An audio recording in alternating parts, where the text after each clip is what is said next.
Greenhalgh. Eu estava aqui tentando descobrir por que o Greenhalgh estava diferente. É porque ele sempre usou bigode e agora ele está de barba, né? É a pandemia. É a pandemia. Como ele está diferente? Aí eu fui pesquisar a imagem aqui, aí aparece ele de bigode só. Tudo bem, Sinara? Tudo jóia. Satisfeito de ver atrás de você o avô da ministra da Defesa do Chile. Exatamente. Cara, ontem eu até estou traduzindo para o pessoal do site um perfil do Gabriel Boric, né? Muito interessante, que saiu numa revista argentina. E aí o cara tem uma hora que entrevistam ele e perguntam assim para ele: é verdade que na faculdade você tinha apelido de Gabriel? Aí ele fala assim, é verdade. Mas por quê? Ele falou assim, porque eu sou hétero, mas eu experimentei, fiquei em dúvidas. Eu achei demais. Olha que... Boric, é? Eu nunca vi tanto desprendimento. Acho que nunca aconteceu isso com um candidato a presidente, viu? Incrível. Deixa eu só agradecer Maria Carolina Cavalcante, nova membro aqui da TV Fórum. Bem-vinda, Maria Carolina. Isso aí, vamos ficar membro e membro aqui do canal para a gente fortalecer a mídia independente progressista nesse ano decisivo para o Brasil, para o resgate da democracia no Brasil.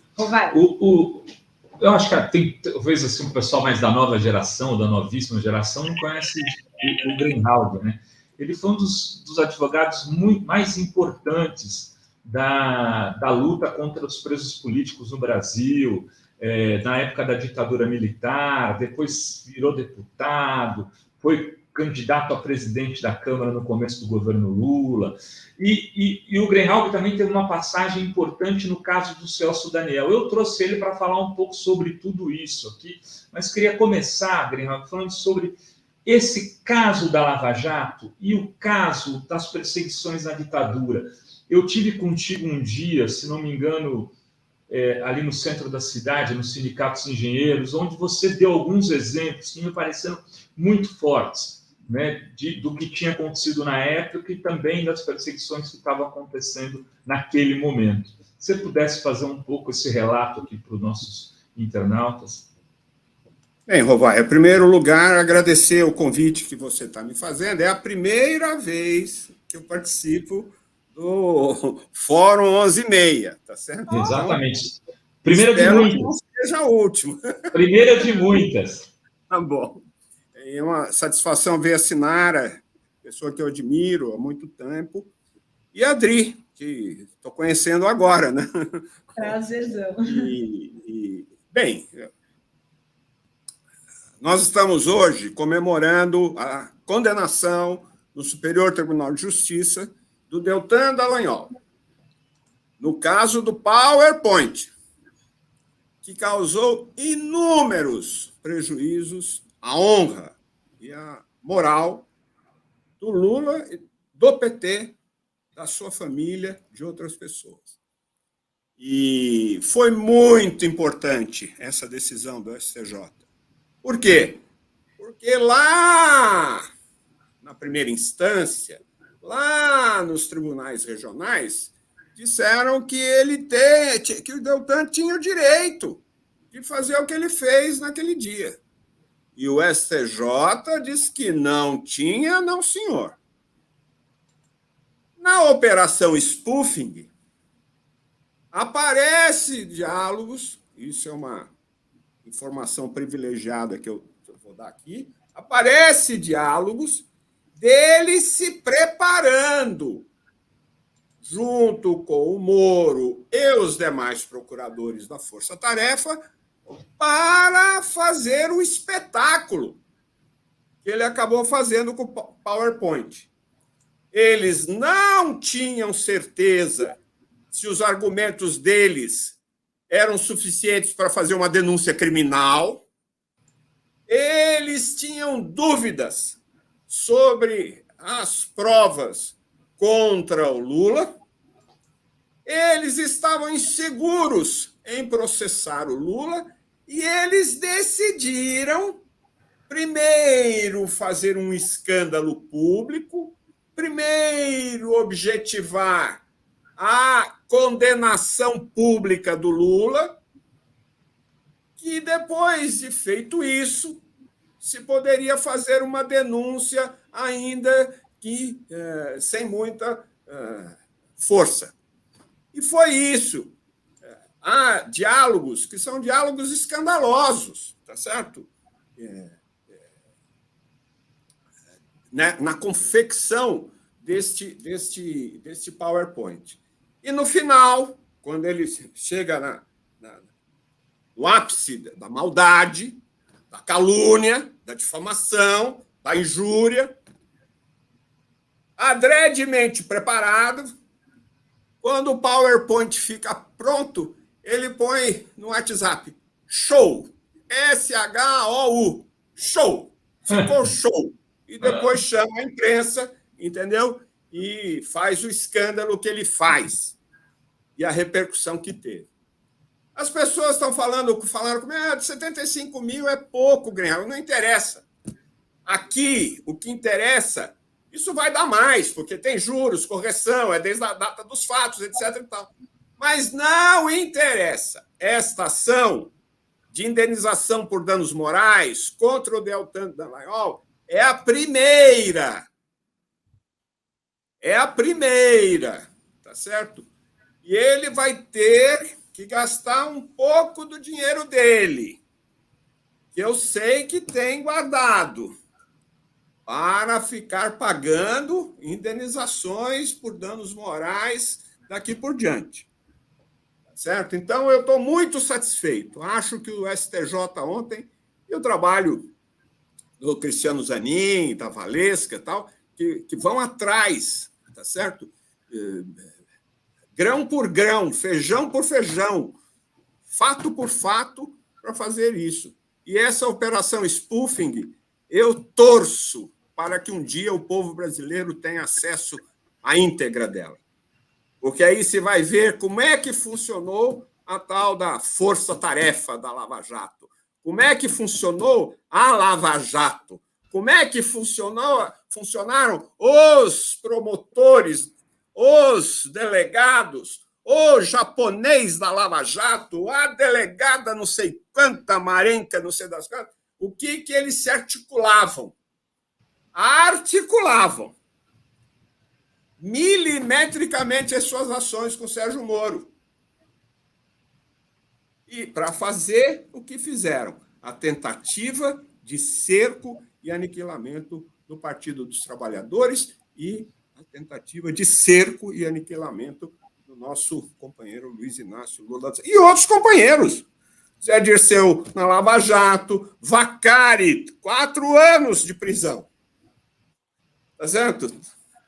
Agora, a gente começa a perceber como é que eles arrumaram argumentos para o processo do Vacari. O Vacari vai ser solto, o Vacari vai ser inocentado. Ele já foi inocentado na maioria das ações, mas ele vai ser inocentado nas outras. E vai entrar com ação de indenização por danos morais.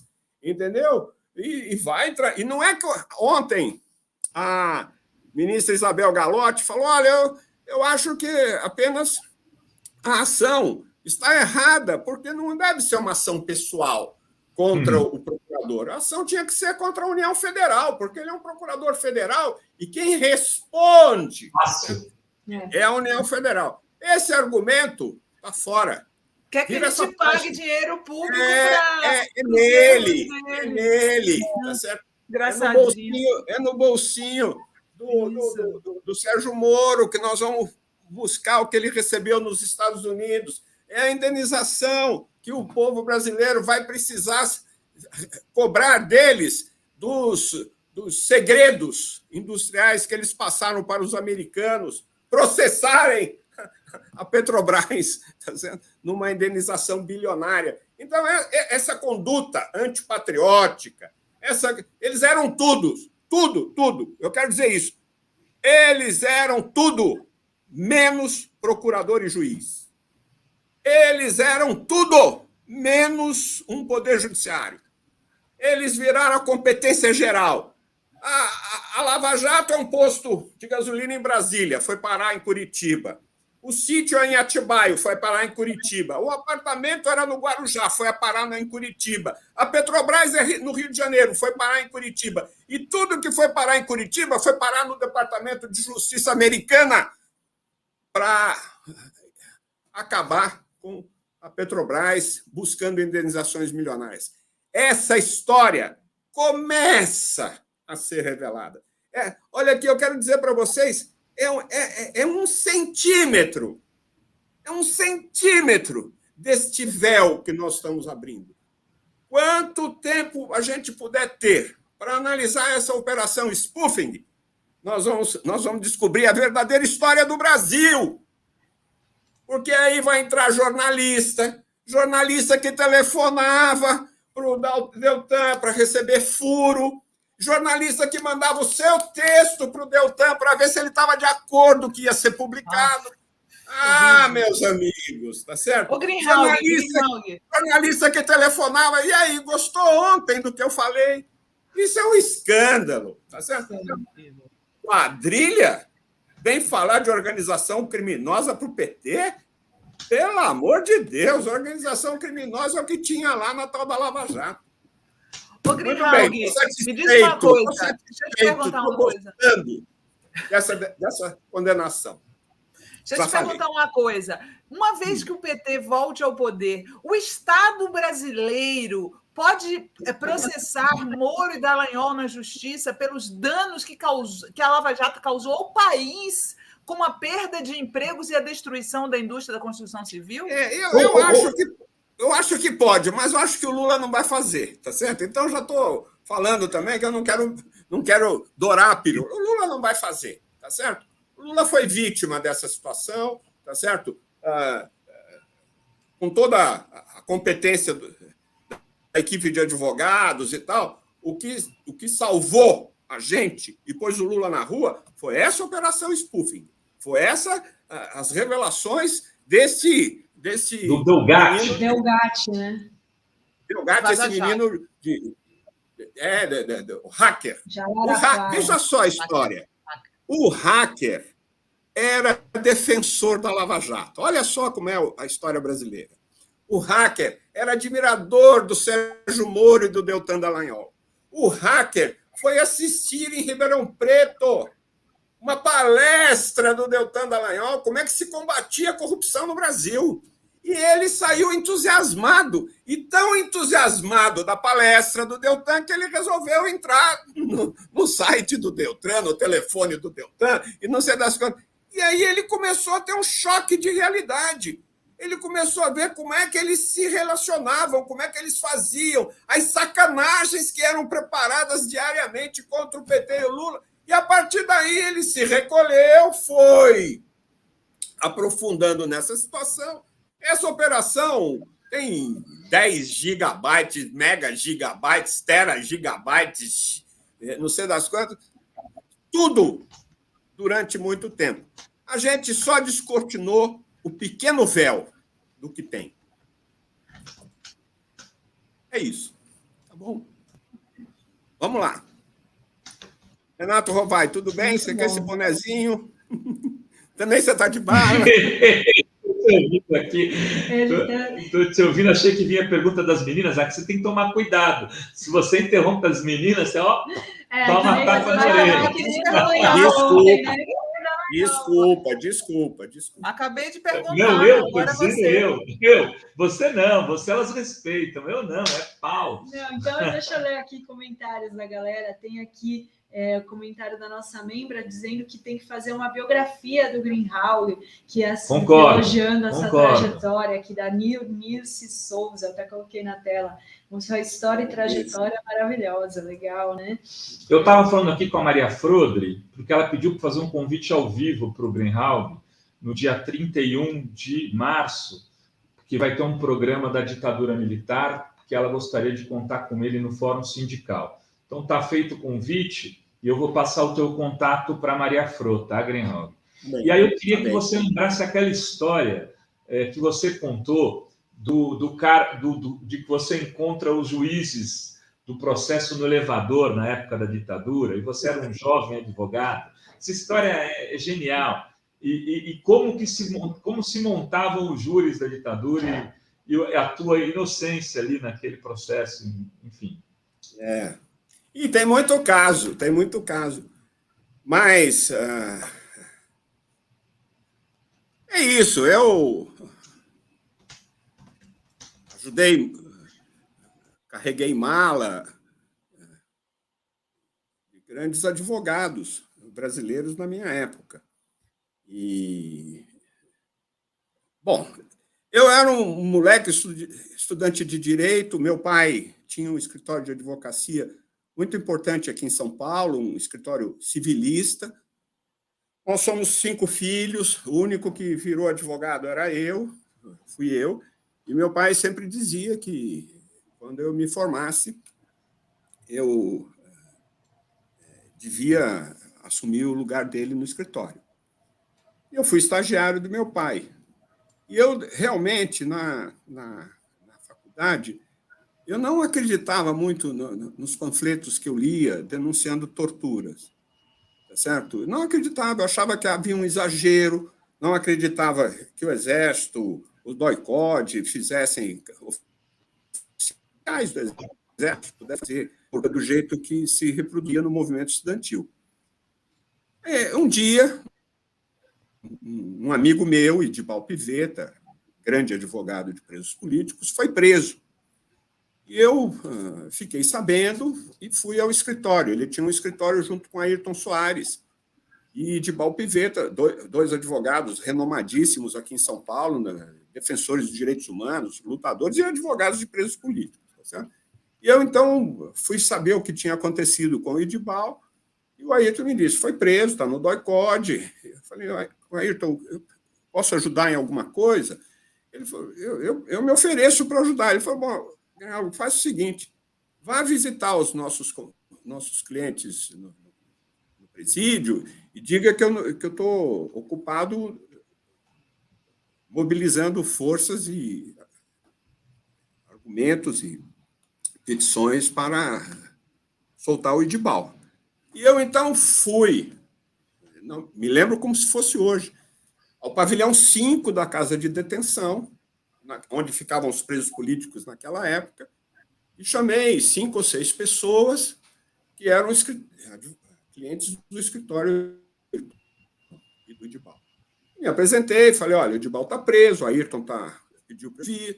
E eu, então, eu não tinha o que conversar, eu não conhecia as pessoas, então eles foram se apresentando, e eu, então, fiquei na Casa de Detenção, eram 9h30 da manhã, fui ficando, o tempo foi passando, a gente foi conversando, e eles começaram a descrever as torturas que sofreram. Cada um deles. Me lembro do Fon, Reinaldo Mourão, Celso Antunes Horta, Manuel Cirilo, Gilberto Luciano Bellocchi. Eram tantos anos atrás, e eu me lembro ainda hoje a cena. E eu saí da Casa de Detenção achando que os panfletos eram água com açúcar, do que eles, de fato, passaram no DOI-CODE e nas câmaras de tortura. E eu, então, resolvi de ler a Lei de Segurança Nacional, eu nunca tinha lido. E eu, então, resolvi de ir na auditoria. Bom, em suma, o Edibal Pivetta ficou preso 62 dias e eu nunca mais voltei para o escritório do meu pai. Certo? Meu pai ficou fulo da vida, né? Não se conformava. Como é que você deixa o escritório e vai aventurar para defender subversivos? Tá certo? E assim foi. Inclusive, eu tive, por um tempo, um distanciamento do meu pai por causa dessa decisão minha. Muito bem. Mas depois eu fiz as pazes, eu vou contar essa história aqui. O meu primeiro grande caso foi a queda da Lapa, 16 de dezembro de 1976. Certo? E foram morreu Pedro Pomar, Ângelo Arroio, João Batista Franco Drummond, e eu acabei sendo advogado do Aldo Arantes, do Haroldo Lima e do Vladimir Pomar, pai do Walter Pomar, que a gente conhece. E esse caso me marcou muito. Esse foi o primeiro caso assim, que me marcou, que eu vi na minha frente uma pessoa torturada. Os três estavam torturados. Mas quando o Aldo Arantes veio para falar comigo, no quarto andar do DOPS, naquela salinha do fundo, ele veio amparado por 2 investigadores, ele não conseguia andar. Ele, para sentar no sofá, ele teve que se virar, que ele não conseguia pôr as nádegas no sofá, tá certo? E ele estava toda peito, as costas, com marcas de cigarro apagados. E eu fiquei... E eu saí dali, fiquei muito abalado, conversei com ele, me apresentei, conversei com Haroldo Lima, me apresentei, conversei com o Vladimir, contei para o Vladimir que não sabia, até aquele momento, que o pai dele tinha sido assassinado no mesmo dia em que ele foi preso. Esconderam isso dele. E eu, então, disse, o Vladimir falou para mim, doutor, eu estou muito preocupado, eu estou preocupado comigo, mas eu estou mais preocupado com meu pai, porque eu vi na mesa de um interrogador um jornal do partido que estava no bolso do meu pai, do paletó do meu pai. E eu fiquei aqueles 10 segundos que parece uma eternidade, e eu falei para ele, Vladimir, eu quero lhe dizer que seu pai foi assassinado. Até para você se orientar nos seus interrogatórios. O seu pai foi assassinado. E eu contei para ele. Ele ficou em silêncio, nós ficamos em silêncio, ele começou a chorar em silêncio, e depois a gente continuou a conversar. Mas esse caso do Aldo, eu fiz denúncia de tortura, foi a primeira grande denúncia que eu fiz, o primeiro grande processo. O comandante do 2º Exército tirou uma nota dizendo que não era verdade que o Aldo tinha sido torturado. Eu reiterei que ele tinha sido torturado. O comandante do Exército tirou uma nota dizendo que eu era mentiroso. Eu disse, então, apresenta o Aldo para a imprensa na auditoria militar. E o comandante do Exército recuou. Nessa briga minha, de 3, 4 dias seguidos com o comando do Exército, aqui em São Paulo, sobre o Aldo Arantes, eu recebo um telefonema do meu pai, tá certo? Fazia 3, 4 anos que eu não falava com ele. E ele falou, meu filho, aqui é o seu pai. Eu falei, oi, pai, tudo bem? Benção. Ele falou, deixa eu lhe dizer uma coisa. Esse caminho que você seguiu não é o caminho que eu queria. Mas uma vez que você seguiu, não vai ser um generalzinho de merda que vai fazer você recuar. Não recue. Maravilhoso. Eu falei para o meu pai, não, pai, pode deixar. O seu cliente, ele perguntou, o seu cliente foi torturado? Foi torturadíssimo. Ele falou, não recua. E eu, então, esse caso foi um caso que me marcou muito até hoje. Eu me emociono um pouco quando eu falo dele, mas também serviu para eu ficar de bem com meu pai, tá certo? Muito bem. O Aldo foi ouvido 3 meses depois na auditoria. E quando ele prestou depoimento, eu pedi para ele abrir a camisa, ainda estavam lá as marcas do cigarro apagado no corpo dele, tá certo? Então é isso, a gente vai apresentar.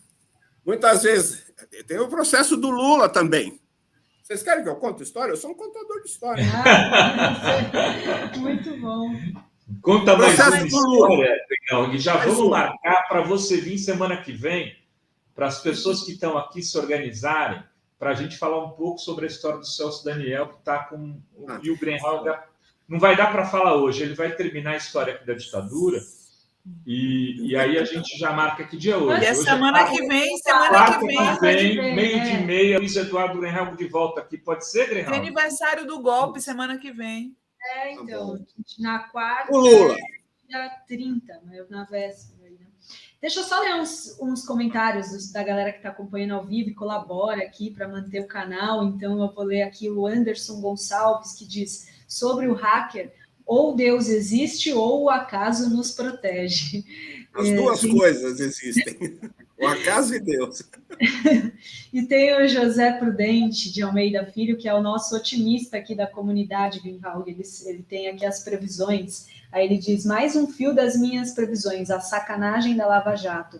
Daqui até as eleições, com certeza os votos virão a jato. Beijos, Delgatti.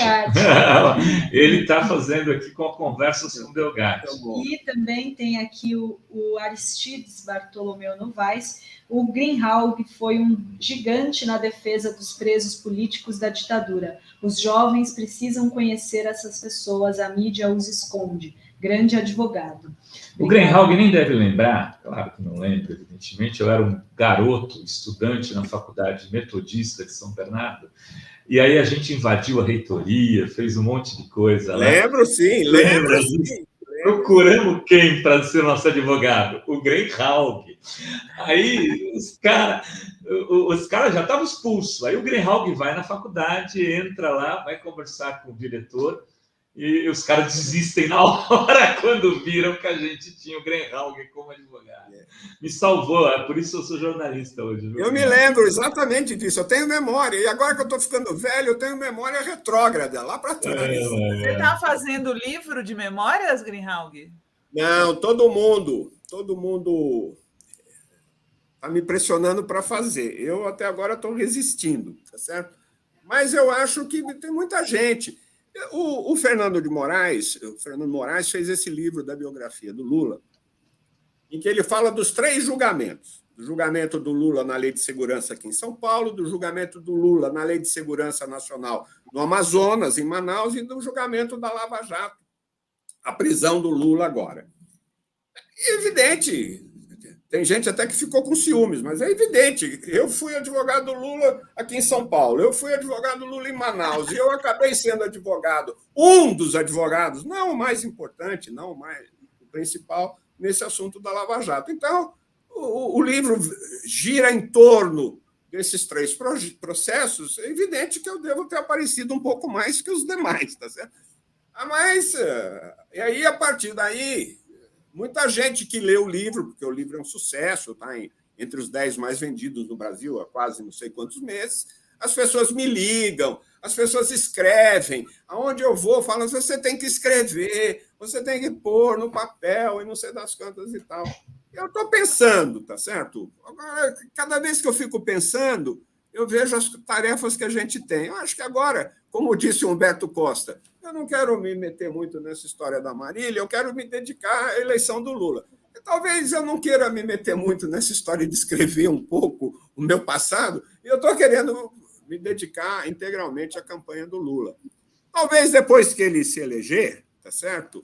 E eu tiver o sonho de ver esse homem subir de novo a rampa, tá certo? Aí pode ser que como eu não quero voltar para Brasília, não quero ser nada no governo, é capaz que eu faça um resumo de alguns processos.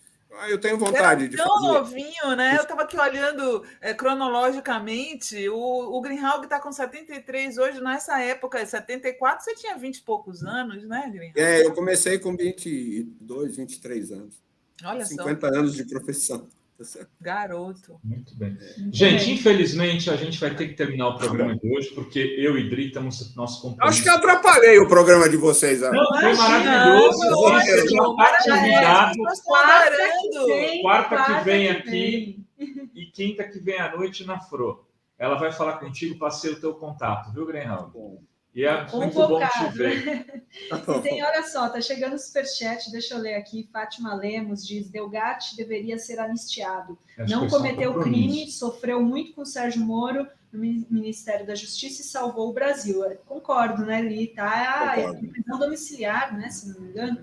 E tem aqui Felipe Souza dizendo: É fim de mês, eu já estou sem grana, mas se assinar está na live a contribuição. Aê! Sinara Menezes, arte socialista.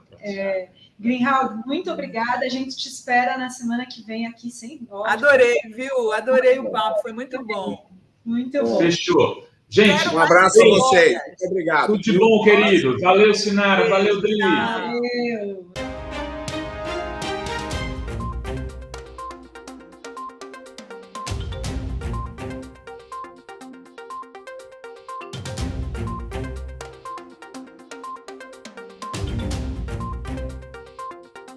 Agora você pode ser membro. Agora tem o Clube de Membros no canal da Fórum, aqui no YouTube. Membro da Fórum? Que legal! O que é membro da Fórum? Olha só, você colabora com o jornalismo da Fórum e você recebe vários benefícios. Não, mas eu estou querendo saber dos benefícios. Então eu vou falar os benefícios. Você participa de transmissões ao vivo exclusivas com os editores da Fórum. Você ganha descontos em produtos de marcas parceiras da Fórum, dos cursos online que em breve vão estar aí no ar na revista Fórum. E tem postagens exclusivas na aba Comunidade aqui no canal. Eu posso botar emoji?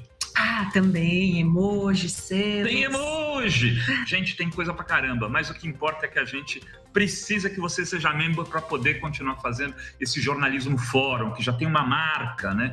Um jornalismo sério, um jornalismo com posições mais declaradas, um jornalismo que não fica fazendo mimimi e, ao mesmo tempo, não faz fake news. É isso aí, participe dessa comunidade e fique membro do canal da Fórum. Valeu, beijos!